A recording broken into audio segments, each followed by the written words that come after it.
Je vais te raconter une de mes vies antérieures. On est dans les années 1600, à peu près. Il fait très gris, il pleut souvent. Apparemment, on est à Londres. Il y a des calèches, des chevaux, les ordures sont dans la rue, c'est le tout à la rue. Et ma mère se prostitue. Mais ce n'est pas une prostituée des rues. Elle est dans une maison close, dans les quartiers très pauvres de Londres. C'est glauque, c'est vraiment très très glauque. Elle n'est pas toute seule, elles sont plusieurs femmes. Et certaines ont des enfants. Et elles vivent toutes dans cette maison close. Et ma mère fait toujours attention de ne pas tomber enceinte. Et jusqu'au jour où elle tombe enceinte, elle accouche et je viens au monde.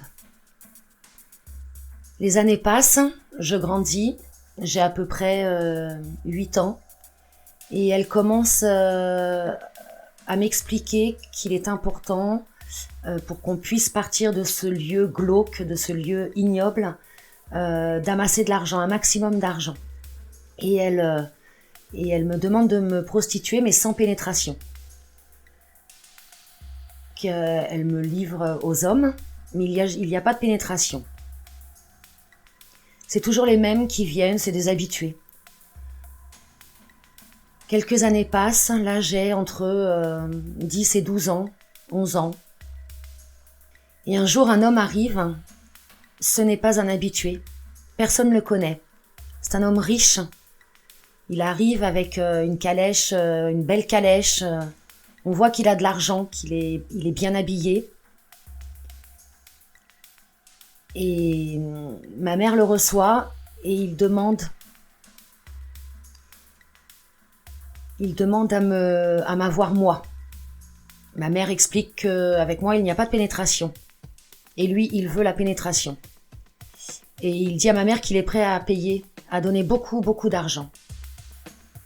Et là, de nouveau, elle se baisse vers moi en m'expliquant que c'est important, que c'est ce qui nous permettra de partir de ce lieu, de cet endroit ignoble,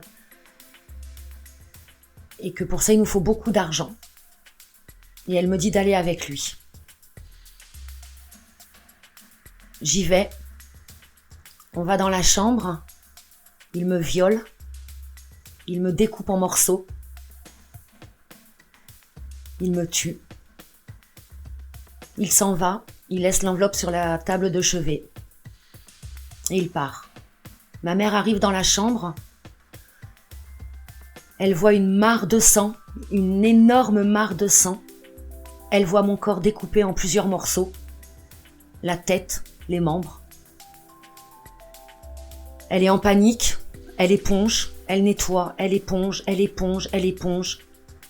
Elle prend mes morceaux de corps, elle s'en débarrasse.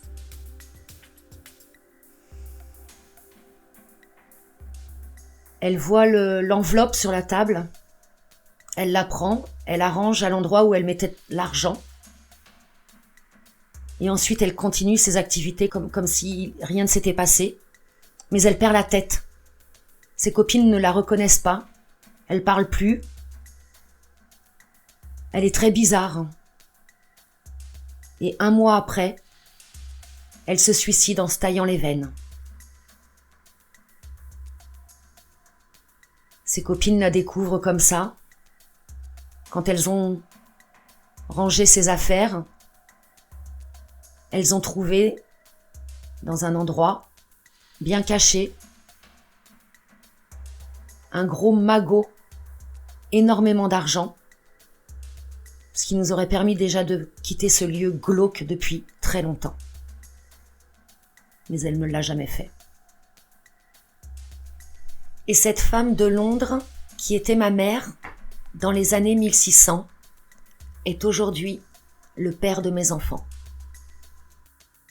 Voilà, surprenant. Bienvenue sur le podcast de DocLangue, votre partenaire de l'apprentissage des langues anglais, espagnol, français. C'était la chaîne Entrevoix. J'espère que ça vous a plu et de vous retrouver bientôt. Merci. Au revoir.